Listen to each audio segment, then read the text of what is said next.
What's up, everybody? This is the Daily Take. I am one of your co-hosts, Brandon Colvin, sitting here with my esteemed brother, Yo, yo, GD in the house. Godwin Ihintugi.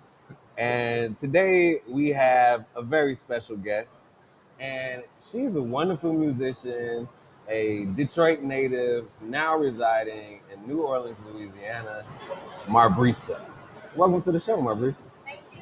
Hey. I love Detroit.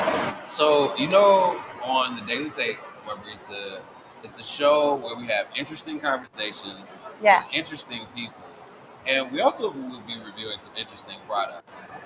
Today, the product will be your music. Oh. Pressure, Oh, okay. no All pressure, right. Live audience submissions. right? So, I guess the best place to start Is maybe from the beginning. How did you start your journey as a musician? I started it by buying a ukulele, and I moved to a jungle village in Costa Rica for a volunteer job. And so I started teaching myself ukulele because there was no internet or anything where I was living. And so it became, as a hobby because I knew I loved to sing, and I wanted to learn an instrument to start singing with it. And then from there, I ended up backpacking up to Guatemala, and I was exposed to this wonderful jamming musical culture there from the locals, and I wanted to be part of that and start playing with them. So I literally started learning my instrument and how to perform with the locals by busking on the streets with them and in So just playing in the street. yeah. You have literal street credibility. Like Yeah, you I learned from the streets. I know this is a joke. But in Guatemala and other countries in Latin America, you can, walk into restaurants and cafeterias is what they called, and play a couple songs and then pass a hat around and collect coins from whoever's eating there. So I would do that with like a guitarist or a flute player, and As a that was like our vocalist? job. Yeah, I was playing the ukulele. Okay. Yeah, because the Were you singing ukulele at is. all? I was singing. I was singing um, some cumbia and some reggae and like a few, like Ain't No Where Sunshine were where were you kind of living thing. during this? Like, did you have a place? Like, what was your living situation like? My living situation. Yeah.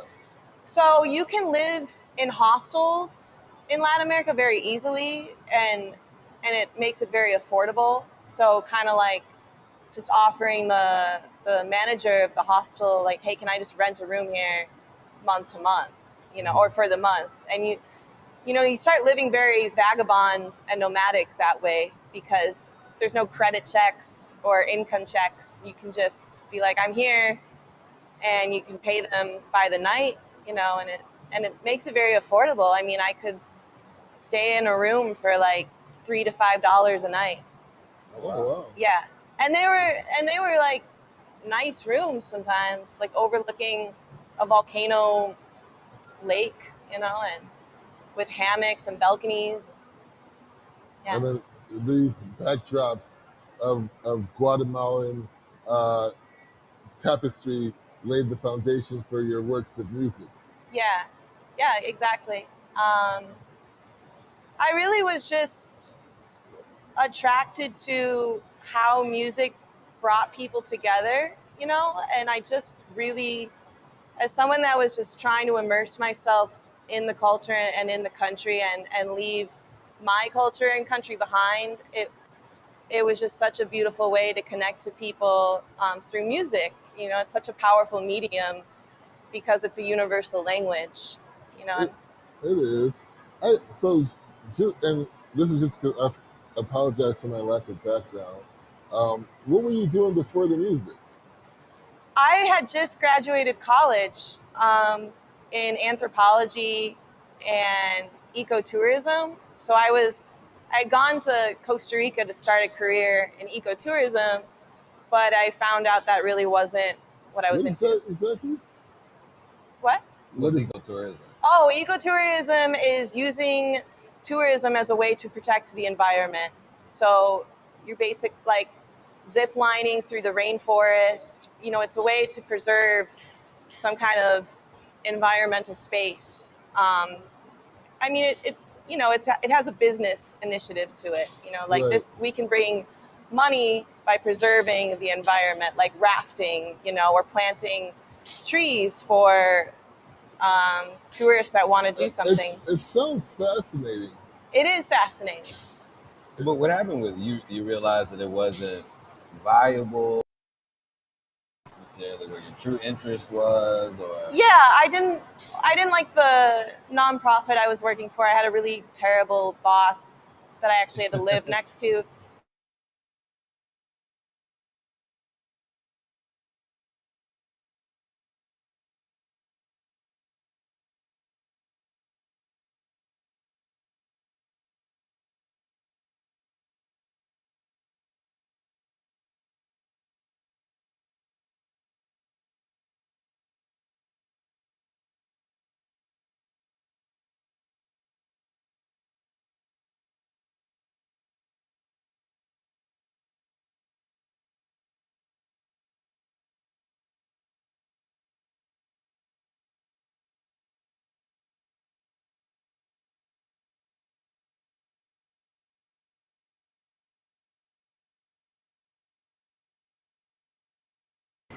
I became a professional hula hooper. whoa, whoa, whoa, whoa, a professional hula hooper? Yeah, I would hula hoop with fire or two at a This was in time. Guatemala. Yeah, this happened in Guatemala. I I basically would work this job in Costa Rica, and then after the job, again, because we're in the middle of like a jungle village, there's nothing to do. And I would Yeah. just hula hoop in the dark, to music. And I gained so much chops, and I'm doing all these tricks and learning how to dance with a hula hoop. So by the time I backpacked up to Guatemala, and I needed to make money, and I started to hula hoop at street lights. Yeah. When cars are at a red light, and I would do like a 60-second dance with a hula hoop, and then collect coins. So Okay. this is like pre-TikTok. You're actually making it what today would be considered like a TikTok dance. I know. I didn't even document most of this. I was just in it. And you were just making up the routines yourself? Yeah. I learned some tricks off YouTube. Uh-huh. Because it was like a trendy thing. A trendy thing? Yeah, I mean, it was I missed this like a trend. hula hoop tricks. You see hula hoopers at festivals a lot of times or on stages. And How much? Pretty good money?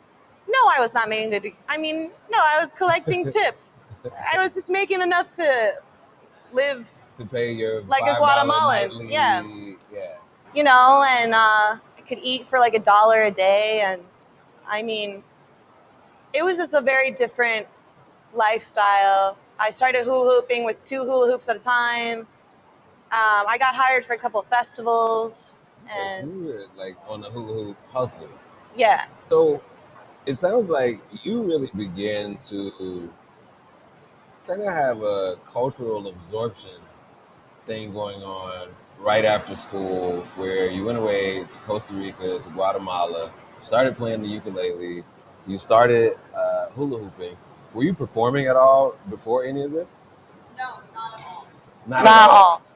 No, So what gave you the guts to like get out on the streets, literally?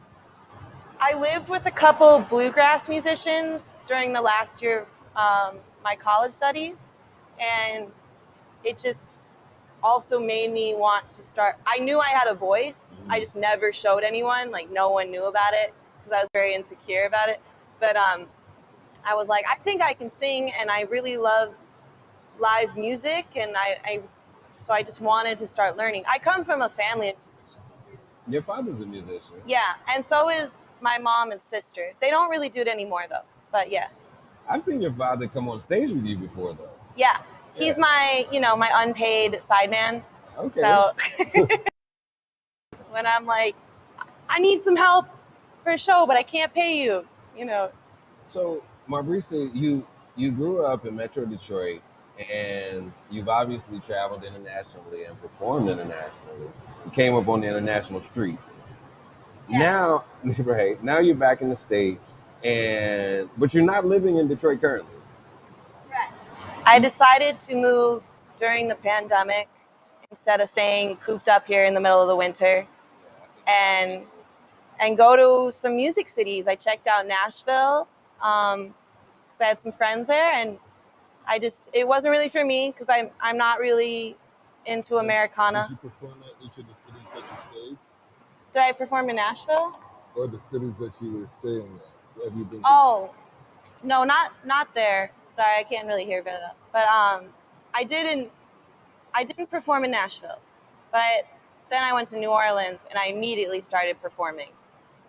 I went to New Orleans to start playing on the streets again because I was like so eager after a year and a half of not performing. Like I was like, I just want to play music, just want to sing to the world and get back into this. And that was the only city I knew I could just do that, with no problems. Yeah, that sounds great. What were your impressions of New Orleans versus Detroit? So you've performed. I've seen you perform here in Detroit a few times, and you've been at a lot of different types of venues around this city. What's New Orleans like comparatively? New Orleans is just much more, in your face, very high energy, vibrant events going on from sunrise to sundown. And even after the sun is down, New Orleans is up pretty late at night. Very active city. It is Yeah. a nonstop city. And I was like a kid in a candy store. I was just like, I'm gonna go here, I'm gonna go there, I'm gonna go there. And I felt like I was traveling the world a little bit, because Is there a Yeah. diverse music collection? yeah, and What's your category of music? sorry? What is your category of music? It's like I used to be categorized as world music because I did a lot of Latin stuff and some Afro-Cuban, but right now I'm doing jazz, R&B, Latin fusion, I would say. I'm not really one genre. Yeah. How did New Orleans accept your entrance? They accepted me very well. The community was very welcoming. I was really fortunate to just start meeting people that wanted to play with me and were down to be in my band right away, because I was just so passionate and ready to start playing again and evolve musically. And I loved all the music there. Like all the music there is what I'm into because it's funk. How did you evolve musically? What was there an aspect of your music that you would say changed, or did you Yeah. grow in dimension? Yeah, because right now I'm getting more into kind of like a fusion of jazz styles, like Herbie Hancock, um, and Roy Hargrove, and Michael Jackson. But I'm not really even doing straight New Orleans music, but it's just like combining a lot of different styles of funk and jazz per se. Like Bruno Mars? Yeah, I mean Yeah, the like funk. Bruno Mars. The funk is like the heartbeat there. Like they have the second line. I don't know if you guys know what the second line beat is, but it sounds so much like a Cuban clave to me. So that's why I was also very attracted to that. Starting in Latin music. So you've been doing something pretty interesting since you've been in New Orleans. You've started an event called Queens of the Sound Age. Song Age. Song Age. Yeah. Queens of the Song Yeah, Age. the title's important. It is really important. I stole it from a progressive rock group. Wait, they have this very same name? It's called Queens of the Stone Age. The Stone Age. But you got Yeah. Queens Okay, of yeah, the Song. yeah. Yeah. Yeah, you switched it up. Because we gotta steal ideas in our society. But So tell us about this event that you started. It's kind of become a bit of a wave down in New Orleans. I know, been at it took several off. different venues, and I technically started it here in Detroit for just one event I did with my friends Emily Rose and Mayeni. And Miami, like the singer, yeah, Miami? Oh, okay. yeah, Miami has done my album cover, and we're really good friends. And we got to come to your album too. So Yeah, we have so much to talk about. Yes. Queens of the Song Age started here though, just for one event only. So Obviously, it was a one-off. There was no plan for Right. it to keep going. I just used it as like a cool event name and a flyer name. But then when one of those same girls that I shared the build with visited me in New Orleans, and I had to quickly put together an event for her and I was like, well, I'll just like call it Queens of the Song Age and grab some other local songwriters, you know, so that's like a full-on woman composer event. And it ended up going so well that night that the venue owner at the Hi Ho Lounge was like, let's do this every month, you know, like I'm pro women. And and then I started doing it every month. And then another venue called the Royal Frenchman Hotel hired me for Women's International Day to put on 7 hours of, you know, of women composers performing. And that went really well. And so then I'm going to start doing a monthly there. So, yeah. It's been going strong. How long have you been in New Orleans? About a year. About a year. And you said 7 hours. And Godwin, you're going to be really interested in this. So musicians in New Orleans, when you perform or are booked for a performance, and you're on one of the major streets like Frenchman Street, for instance, you all are booking to play for. Because I mean, 4 hours. And how many breaks do you have? Sometimes some bands don't take any breaks. So they play for 4 hours straight? Some No. bands, So wait till you hear this. some bands perform 6 hours and might only take like 1 or 2 breaks. I've been doing 3.5 hours with only like 1 15-20 minute break. Now, how much do y'all make? How much is a band? You normally perform with how many performers? How many? I have 4 other people performing. And how much are you taking home after a 4-hour, damn near nonstop set? Honestly, it's been like $100 a person. Okay. If you perform late night, that can be $200 a person, but that's only if you're like performing after 9:30. What's your average band size? 5 people. That sounds like what 500 a night. I mean, you know, this is your classic case of supply and demand here. Yeah. But in all fairness, right? Like if an establishment is bringing in like $3,000 to $5,000 a night with or without that entertainment, the justification would be what that percentage of that 500 is over that 3 to 5. And if it gets to 5 or 10, I would myself would also be like, I don't know if it's there. So here's the thing: these venues often would not bring in anything. You know, New Orleans is a tourist city, and when you're on these popular streets, the only reason a lot of these folks are coming in is because it's good ass music coming through the windows and the doors. You know, so I've been really interested in, you talk about one fair wage. Yeah. I think a lot about what it means for musicians to have a fair wage. You know what I'm saying? What do you think about musicians' wages? Because a lot of musicians in Detroit complain about the fact that they don't feel fairly compensated. It's and really, this is Motown. It's tough though, because this is more like a system thing, right? You know, like it's not the business's fault. Like most establishments have like a rent or a lease or construction cost. They're probably to their eyeballs in debt already. And then now you bring in this entertainment, which is good. The entertainment's bringing in business, but $3,000 to $5,000 is 16% to 10% of the profit for the night. If you got a food cost and a labor cost, which is anywhere near standard average, that's 50 to 60% already. Hold that thought, G. How many of the restaurants, like say along Frenchman Street, are also serving food? Or are most of these performance venues like bars? No, a lot of them serve food. Okay. Yeah. They have an actual kitchen. I know, like I was there and I went to a couple of places. Actually, a place I think you performed. It's like they just have pizza in the back. Favela chic. No, they also have burritos and other stuff. Okay. Yeah. Pretty much all those clubs have food. Okay. Yeah. Well, thinking about New Orleans and the wages always makes me think about, what it means for artists to have, No, it's rough. I've been and doing, especially when you think of the cost of living too. yeah, because the cost of living is getting astronomical as more Airbnbs are popping up. So yeah, we're getting like 20% of bar sales plus tips.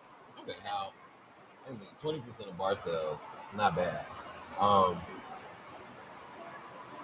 me get the microphone adjusted here so we can get to some music.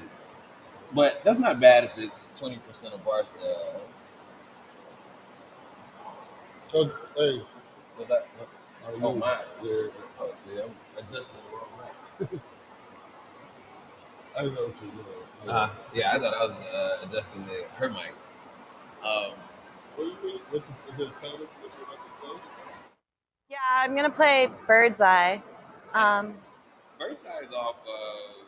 It's not recorded yet. You haven't recorded yet, so we're about to hear some unreleased. Yeah, unreleased. Yeah.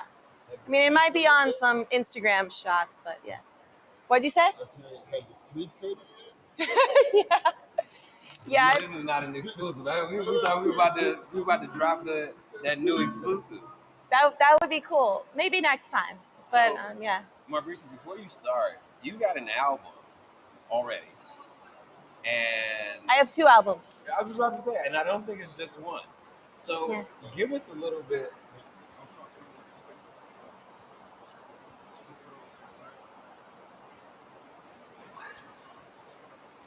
Have a microphone. So you got 2 albums, and tell us a little bit about the sound of your first and second album and how that has maybe evolved to what we're about to hear now. Oh yeah, the first album was very hippy dippy. You know, like Never heard that term ever. it was. First time. It's just like all ukulele. I would say it's a lot more natural sounds. There's no drums, really. Oh, no drums. No. Okay. I had drums on like one track, but it was really like all strings. I didn't really understand much about instruments. What's the name of this album? Your first? Brisa Del Mar. Brisa Del Mar. Yeah. And what does Brisa Del Mar mean? Sea breeze. Sea breeze. Yeah. And your second album? Second album is called Ciclos, which means cycles. Yeah, and that's much more evolved. You got drums. I got drums. I got drums. I got keys. I got like rainmaker percussions. I got the kalimba. So decidedly not so hippy dippy. No. So to speak. No. Yeah. To use your terminology. And no. Yeah. Now we're about to hear a song entitled Bird's Eye. Bird's Eye. And can you describe Bird's Eye before you give it to us? Can you describe what's the song about and what's the sound like? Is it hippie? Are you going back to your hippy dippy roots? No, it's kind of like R&B. That's my camera. Second one on the left. Singing over there. Okay. It's like an R&B, rootsy fusion, kind of thing. It's about a trumpet player. It's about a real person. Is it a dedication? Yeah. No. A trumpet player? I wrote it. Is this a lover or something? This was someone I'm in love with, and I just wanted him to love me, and it's They're still living now. Yeah, and it's actually his. You feel like this person is not dead. It's his birthday today, actually. Oh, wow. It's pretty funny. Wow, so this is like a real dedication. You all know him, but it's. But okay. It's a running joke that I have a thing for trumpet players. So. I just want to make sure you intro the song before you start singing. Oh right, I introduced the song. Yeah, you got to introduce it. Oh. Yeah. Do I need a microphone? You already mic'd up, so this is gonna catch you really good. And this is all very advanced for me, This is your first interview of this type, yeah? pretty much. I've done a couple of radio interviews, but that's it. Yeah. Well, welcome to the Daily Tape. We're ready whenever you are to intro the song, let us know who you are and what you're about to say. All right. My name is Marbrisa.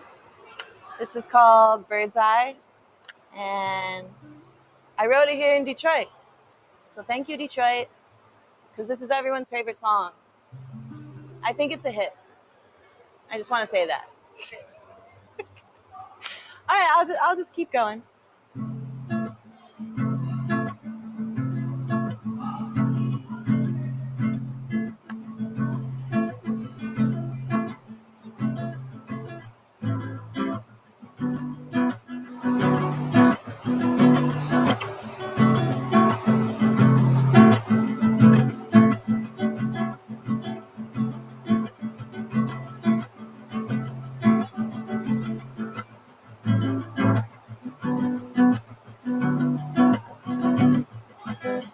Fill me up, tear me down, can you decide? Break it all, come back around, kiss my sweet eye. Ain't it better to stray from the solitude, the bird flies in from paradise? But you wanna go, you don't wanna stay, you don't want this love from me. And I wanna know if there's any way for me to love you. Put me in a cage, thinking I'll wait, fly away to love. Foolish, you don't want me now.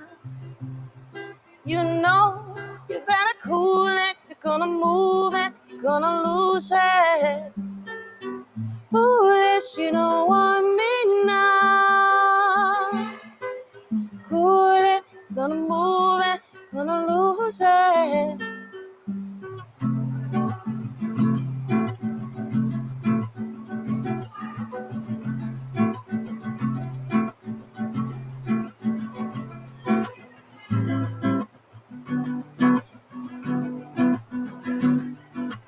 Hope with your words play, so the heart stays palm with regret.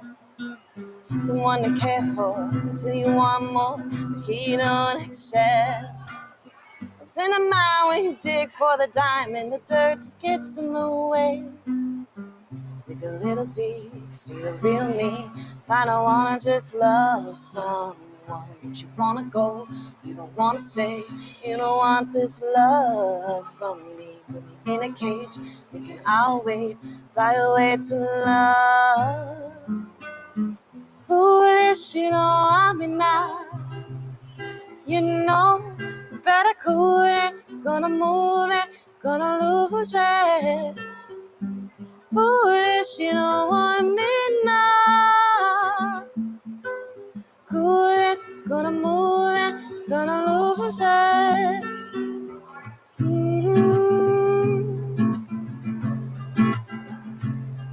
Oh yeah,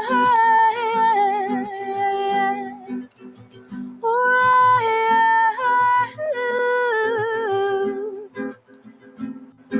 Say foolish, you don't want me now. Cool it, gonna move it, gonna lose it. Ooh, yeah, yeah. Cool it, move it, lose it. Foolish, you don't want me now. Cool it, move it, lose it. Foolish, you don't want me now. Cool it, move it, lose it.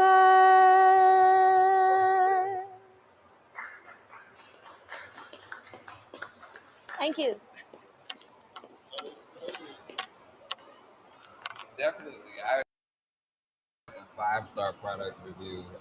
This is our first time. 5-star product. Yes, most definitely. This is our first time having a musician on the Daily Tape. You have such a very soothing voice. You know, contextually, all I kept thinking about though is like, I can't believe this song is about a trumpet player. You know, Wait, why couldn't you believe it? Like, what? I was like, man, like, is it like is it the all I kept thinking about was like drumline or like making the band where he like I like see you having this like duet with this trumpet player is like, nah, you on strings. Oh, that's funny. Yeah, no, I mean, it's just about kind of someone I fell in love with, and it kind of felt like my first real love. You know, I'd had a lot of these passionate shortcoming things in Latin America, and Oh, this was so, in Guatemala too? well, this was in Detroit, this person, and I had been yearning to be with him for over 2 years, and So it was somebody you had your eye on, yeah, because we were hanging out and dating. and y'all were like in the music scene Yeah, together. yeah, but he didn't want to be my boyfriend. So Artists have said, like you say, yearning to be with it. Like, the way creatives like like talk. yeah, it's funny. I mean, it basically happened when this was during the pandemic. I started writing it, and I would drive over to this spot by the Detroit River that I knew he hung out at to like chill, you know, and play his trumpet. Stalked him. And I basically, well, yeah, totally. I mean, I was like, maybe I'll just go there. I mean, it was a nice spot, so I was getting some air and stuff. But I was like, maybe I'll run You into may have him. had an ulterior motive. Yeah, I totally did. And I'd be driving, and I was like, I was thinking how foolish I was for just for just going over there, but I was just like, this You gotta dude fight for your love, this man. dude you is know? foolish for not wanting me. And I was like, foolish, you don't want me now. And then I was like, oh, that's a cool hook. So then I recorded it in my phone. And the one time I finally ran into him was the time I realized, like, this is not going to happen between us, and I need to move on. And part of that moving on process was writing this song. Like, you know, I just want to love you. I just want to be in love, and you're not having it, and I got to fly away. You know, like I'm the bird, How basically. how long does it typically take you to write a song? A long time, because I'm very, very hard on myself, and I think very intricately about the notes of each chord and how they're resonating with the melody. And then I'm thinking about how each word is bouncing off of each other. And I'm also thinking about the message of the lyrics. And I'm also thinking about what just a normal listener, how they're going to interpret the sound, you know? So you're really putting a lot of there's several layers of thinking that are going Yeah. along with your songwriting. And at this point, Marbrisa, how long have you been writing and performing music? About 7 or 8 years. Yeah. More seriously in the last 5 years. Yeah. Has performing become easier over that time? You know, sometimes musicians will say, you know, each time is maybe like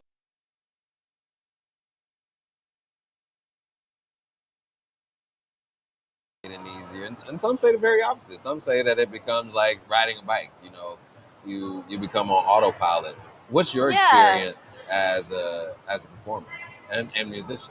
It's a mixed bag because sometimes it's like very nerve-wracking if there are suddenly a bunch of new people in the room and the people I'm playing with, you know, maybe we don't feel comfortable with each other yet. So I do feel very nervous because I'm like, does everyone feel this music together collectively? Are we going to pull this off? Um, and then other times I just feel nervous in feeling like, am I getting my message across? Like, am I really being in my most vulnerable state? Because when you start gigging all the time, the same stuff too, like sometimes the emotion withers away, and it's like I want to make sure I care. It's not just sound coming out. Like there's a lot of feeling that needs to be coming across, and that means opening up the gates to my emotions. You know? Is that the is your emotional life the main thing that fuels your that fuels your songwriting and Yeah. fuels your on-stage persona? Yeah. Yep. You know, performing really makes me feel alive. And it just also helps me feel connected to human beings because we are so separated nowadays, like more and more. And I really feel like if we can all engage in that moment of the musical sonic journey together, it feels very powerful and beautiful, you know? So. Are you, to that end, are you writing anything new? I know the pandemic has really given a lot of us the opportunity to kind of dig into our bag, so to speak. Yeah. What are you working on upcoming, and how is even the pandemic? I know the pandemic squeezed one song out of you already about this trumpet player. What else has come forth, or what else is coming forth on your plate? So, my experience in New Orleans has given me a much more of an ear for how a whole band sounds because I didn't get as much experience of that in Detroit. I did a lot of solo gigs and just duo. So right now I'm developing my ear for how drums and keys and bass lines all sound. And I'm working on a few more kind of advanced fusion songs, thinking about the beat, thinking about very cool chord structures going on. There's some about through meeting other people in New Orleans, which is why I really like traveling and moving around. So yeah, there's going to be some greatness coming forth because the sound is like Manifest. is just about to be bigger and very like my influences now are like Robert Glasper, Georgianne Muldrow, Leanne LaHavis, Herbie Hancock. You know, I want to write some very intricate, complicated stuff with great melodies and messages. So I think we're gonna put you on the spot here one more time. Is there another song that you could share with us? Have you been, even if it's just a snippet No, that you could give us? no, Even- because I write the music, but then I don't have the melody to the music yet. I mean, what about something old? Can you give us maybe something that has been a fan favorite of yours in the past, even if it's just everyone a likes taste? Great Gatsby and Incredible Killer. In closing, before you play that, You guys are this just will getting me be- so excited. I know this is going to be our closing, and this is the daily take. So before you rep, I want you to give us your take, intro the song, and then play the outro for us. Oh, the outro of the song? I mean, like you're going to be the Oh, outro. I'm Yeah. the outro, Yeah. right. Yeah, All you right. about to give the daily take some theme music. This is the Breezy. daily take. Sorry, I feel like Jon Stewart. Okay. Well, you know my songs. I know Do you have a pretty bomb? Do you have a favorite? I think the Great Gatsby bands. It's upbeat. It's funny because this one is like I had no idea about music when I wrote it. Really? I used my ear and some chord structures that I learned from like jamming with a friend of mine, and I was just listening to Amy Winehouse a bunch, and I came up. I smoked some pot one day, and I was like, I want to be old fashioned. The original lyric was very lame. Like Wait. the original lyric was, I want to be old fashioned like that cocktail. But I was like that cocktail. And that was bad. So, yeah, that's She got rid of that lyric. Oh, okay. You're like, wait a minute, maybe don't play that. No, I just want to reveal how a song evolves because, you know, sometimes it's the melody and the idea, and then you got to be like, okay, well, don't say that. But I was just stoned and being funny. Sometimes good things come out of just messing around. Yeah, So we're about to hear Great Gatsby, Great Gatsby, which I have a music video to, filmed here in Detroit. and we can find that on YouTube, right? Yeah. So while you're tuning up our melody, where can we find? You can give us a little, also add into the outro, where we can find you on social media. Instagram at marbrisa.music. And what about YouTube, where we can find your music videos? 'Cause you Marbrisa got more than Music. one music video. That's the Well, I have one, A couple but of the other one, performances. I filmed one in Mexico, but I didn't finish editing it yet. Okay. Yeah, But we can find your Great Gatsby video and on some other YouTube. performances. Yeah, And it's also Marbrisa Music? yeah. Okay. And then my website is marbrisa-music.com. And that's MARBRISA. BRISA. Okay. Yeah. We're ready. Bring us on in with Great Gatsby. Oh, and this is my first guitar, by the way. So I haven't played it in like 5 years. Crazy. We're getting this very special treat. Yeah.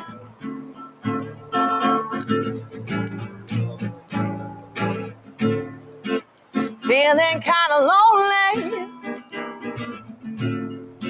in a state of disarray. These words and thoughts transcendent as decades pass away. See, I was bitter coming of age. Now I'm spirited to taste the jazz that dance through heartache and compliments this change. I wanna be old-fashioned in an unconventional way, like Great Gatsby, and find that green light on the bay. But don't color me green with envy to reach that unattainable dream. Just go speak easy, sip so la la la la la la la, yeah.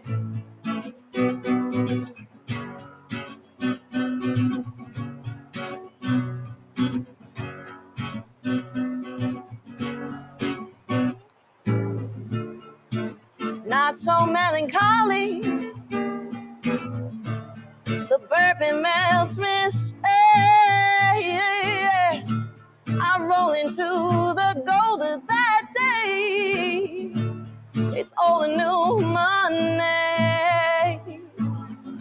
but I ain't disillusioned by the chase. No, it gives purpose to my faith.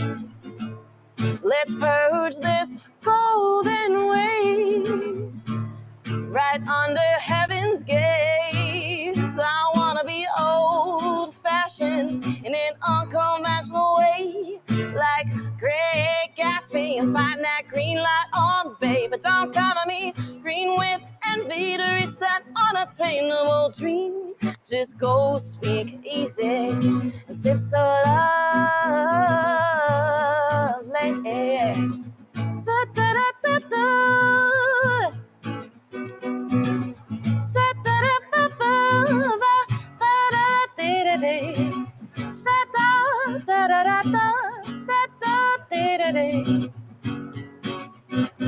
So why do we contemplate these ideas of heaven and made? Oh, and I wanna tell you, this green light is just a game. So go and play. I wanna be old-fashioned in an unconventional way, like Great Gatsby, and find that green light on the bay. But don't color me green with envy to reach that unattainable dream. Just go speak easy and sip so lovely.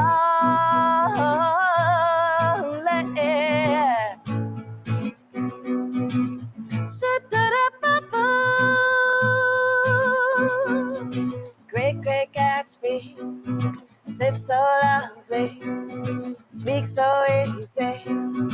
Great, great Gatsby, sip so lovely, speak so easy. Sip so lovely, speak so easy. Bam bam bam bam, bam bam bam bam, bam bam bam bam, bam bam bam bam.